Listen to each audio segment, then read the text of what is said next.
Before we get started today, I just wanted to show you our new Treasury Secretary's fiance. I mean, she is pretty good looking.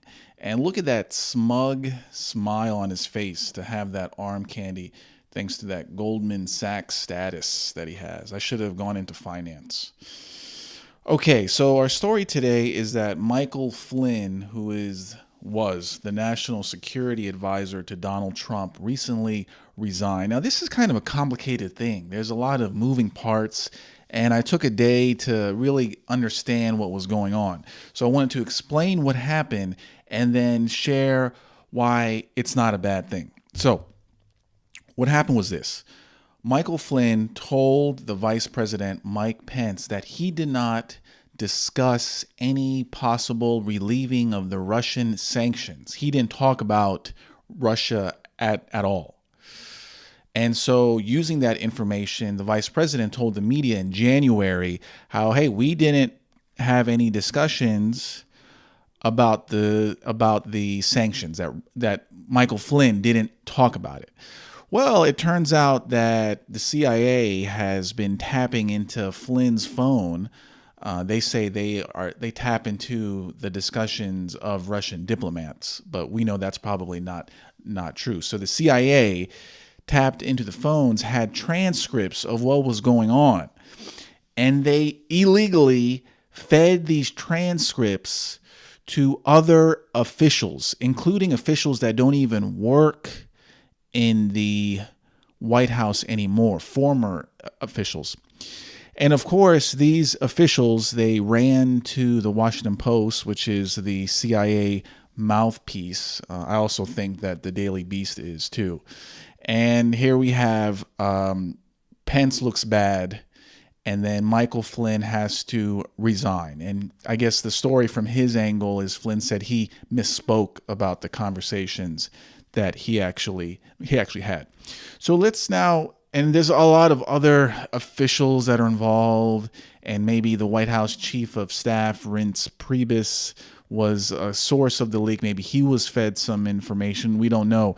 But the point of the matter is this, and this is what you have to understand, is that there are bureaucrats, unelected bureaucrats working in the CIA and possibly the FBI and the NSA too, that are illegally trying to subvert the presidency. They are trying to take him down, and they're feeding information to a middleman who then feeds the information to the media, which is the opposition party that is also trying to take the presidency down. Okay, so let's understand, unelected bureaucrats working with officials, both active and former, working with the media, all as one team to hurt the elected winner of the 2016 presidential election in the United States. And what had the term that's used to describe unelected bureaucrats with power like this is the deep state. And the deep state are people who seek power not for you, not for the voter, not for the citizen, but themselves and the institution that they work for. The end for them is to have power for the CIA and the CIA alone. The CIA is above the United States. It's above you. It's above Trump. That's how their mode of thinking is. You know, because whenever there is an institution and that institution has a stated goal, and the stated goal is usually to serve the people, protect, and help further the goals of the nation. Those goals are always secondary to the number one goal of self-preservation and self-interest for the institution and those who work for the institution. And in the case of the CIA, which has been given massive amounts of power to spy on people, to kill, to overthrow governments, you can see how bad this can actually get, where now you have the CIA as a competitor to the United States, not working for it, but competing with it. And they often call this state within a state. And that's exactly what we have now. So Donald Trump rightly is asking, why are they doing this? Because you have to understand that you may be red-pilled on what the deep state is, but a lot of citizens, deep state, what's that? And and one really good blog is the Conservative Treehouse, and they connect dots. They connect associations and things like that. And they believe the source of the leaks, of the middleman who was fed information from the CIA, were former Obama officials who kind of put a big fuck you to Donald Trump on their way out. And doesn't help that Obama is moving like 2 miles away from the White House to supposedly set up some kind of parallel government for when he takes over. I mean, is that even legal? I think Trump has to do something about that. And everyone was saying, oh my God, what Flynn did, talking about relieving sanctions, is the most horrible thing. He's in bed with the Russians. He's in bed with Vladimir Putin. That's horrible. Obama would never do that. Oh, wait. My last election, yeah. After my election, I have more flexibility. Yeah. I understand. I trusted this Vladimir. So it turns out that Obama did the very same thing, or worse, than what Michael Flynn did. But no one cares. Why? Because this is all an attack against Trump. They just need to take him down because he conflicts with a lot of forces. He conflicts with various institutions, the media, big Fortune 500 companies, NGOs, and the Grand Master of them all who controlled Obama and Hillary Clinton, Demon George Soros. So you can see that the hypocrisy is so huge that things that Obama did, things that Hillary did, the media and the CIA, the black hats in the CIA don't care. But then if Donald Trump accidentally steps on the shoes of someone, this is a crime and Russia is the cause of it. So you're probably now wondering, well, who exactly are these deep state figures?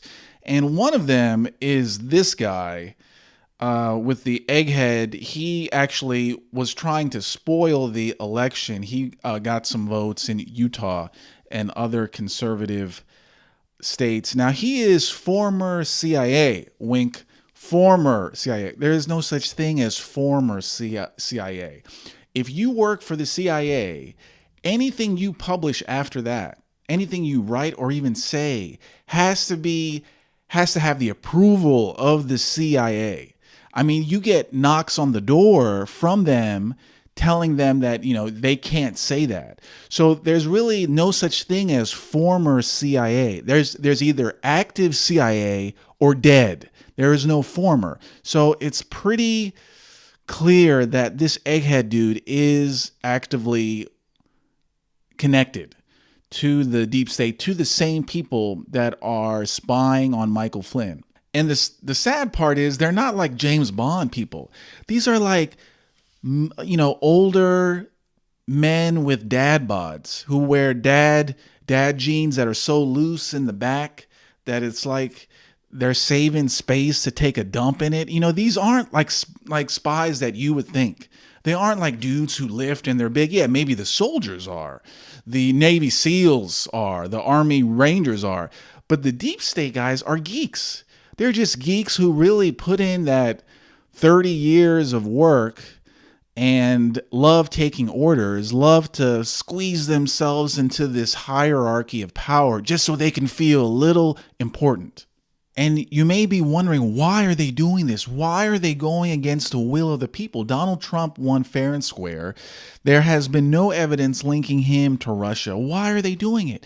And it's for their own egotistical personal goals of power, to feel important, just to stay feeding at that trough of money, of globalist power and the Soros money, and to feel like they are a powerful being. That's it. Because their actions do not help the United States at all. They don't work for you. You pay them for them to subvert you and subvert your vote. It's like paying taxes for the police in your local police force, and they start giving you tickets for stupid stuff like speeding tickets. They put cameras everywhere. It's like you're paying money for your own tyranny to be overruled by these people who don't care about you. They only care. They think the CIA is more treasured, more important than the United States. They don't care about the United States. All they care about is their boy clubs, because they feel power in their rooms and plotting, and they get to spy on anybody, everybody. I mean, the tools that they have are crazy. We have to ask, why do they have this? But we know what happens when a president tries to go against them. We know what happened to JFK, and if you believe that was a lone wolf shooting, man, you have to read up. I mean, there is deep state fingerprints all over that, So JFK went against the deep state. He was killed. He was assassinated by, in my opinion, someone. It was a group, and nothing happened. The reason that nothing happened is because they had full control over the narrative, full control over the media. But now, thankfully, they don't have that. So they're losing it. And now we're seeing how incompetent they are. I mean, they are so incompetent that their activities are now more widely known than the activities of North Korean spies who just assassinated the half-brother of Kim Jong-un or Kim Jong-il. You have North Korean spies killing people, or we think, and we don't know. We don't know who killed. But in the United States, we have subversion, and we know exactly who it is because it's blared in the Washington Post and the New York Times and CNN. Our spies are so incompetent that we know who is doing it.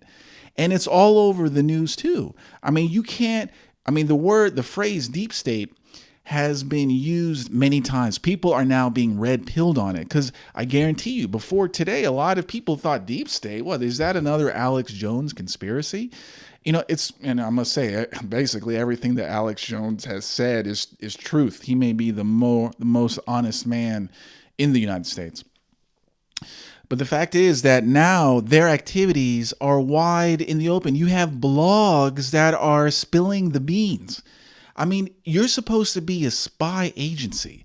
The CIA has overthrown governments, and there has been no fingerprints back tracing them. It's just basically theory that the CIA did that.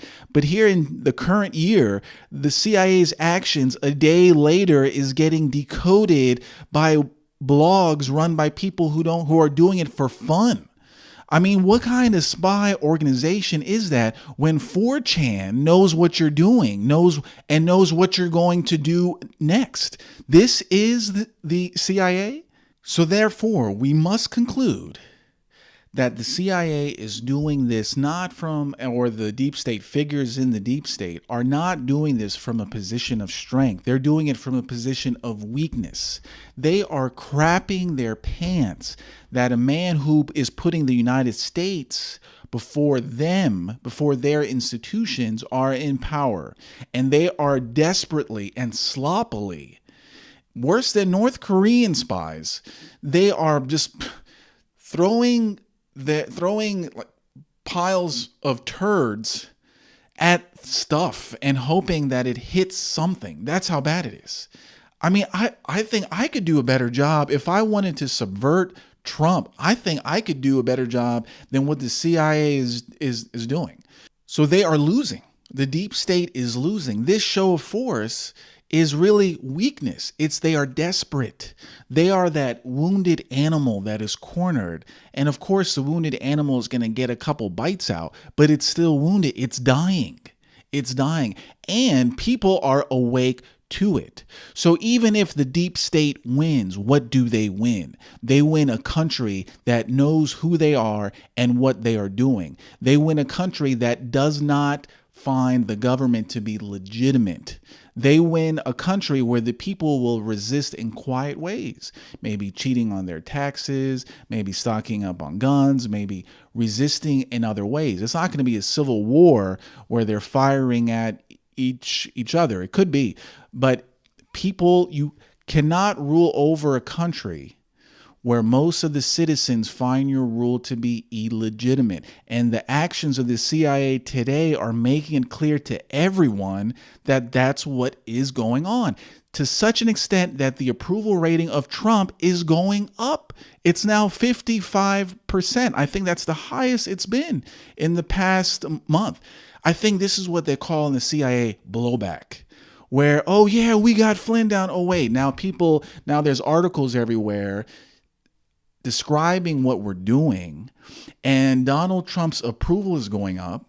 Any further acts against Trump will be blamed on us instead of Russia, which we intended it to. They failed. Yeah, Flynn was a martyr. Flynn was a martyr who had to red pill millions of people that the deep state is yet another enemy against the United States. Now, I can't tell you who's going to win this. I can't tell you that Donald Trump is going to win, but I can tell you that we're now fighting an information war. It's not a war of guns. Me hitting submit on a blog or a website or on this video can do more help, can red pill more people than any guns that I can possibly own. So in terms of the information war, which is how the CIA operates, because the way they got Flynn is because they leverage information they have, thanks to the authority they have to spy on people. And that authority, as I showed, to share illegal taps is not a legal thing, but it's information. So if you can get the information out there on what they are doing, and if you can tell people what the deep state is, they already lost, because they can only win when the truth is concealed. That's the only way. Because if people know, they're just going to be like, wait, why should I go along with this?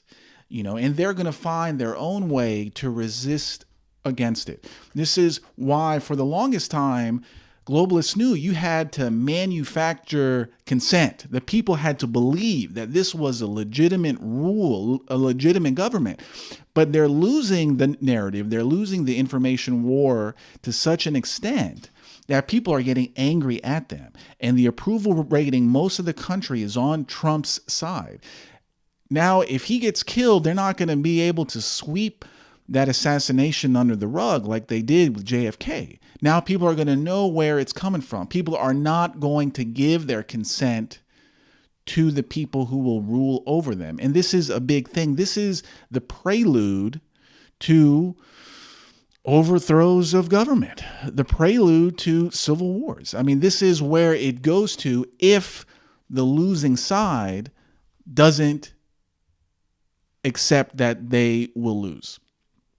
So where this goes, I don't know, I think this is a great thing. I feel bad for Flynn, but overall, the fact that millions more people are seeing how the government truly works and how desperate the CIA and the deep state is, I think this will come out to be favorable on our side.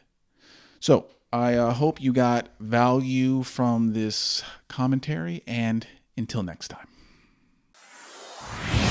If you like this video and are concerned about the direction our culture is headed, check out my book, Free Speech Isn't Free. It decodes the agenda of the globalist establishment through an action-packed story of what happened when they tried to shut me down, and it shares tips to prevent you from being shut down as well. I've written over 15 books, but this is by far the most powerful.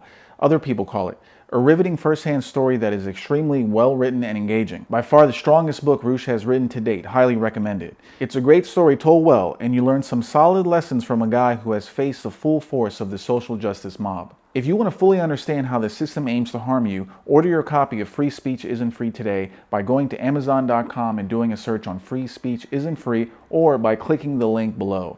After you read the book, be sure to drop me an email or comment to let me know what you think. Have a good one.